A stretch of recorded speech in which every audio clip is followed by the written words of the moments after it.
Que te quitara la vida.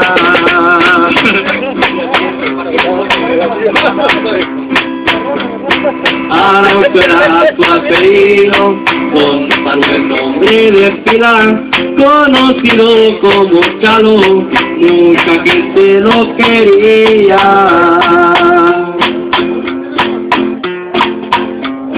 Fue pistolero de Don Emilio, el varón de Babonica,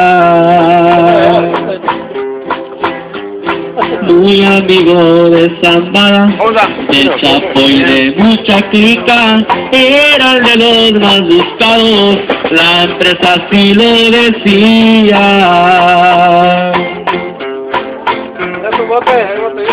Siempre le gustó el ganado fino, me refiero a las mujeres.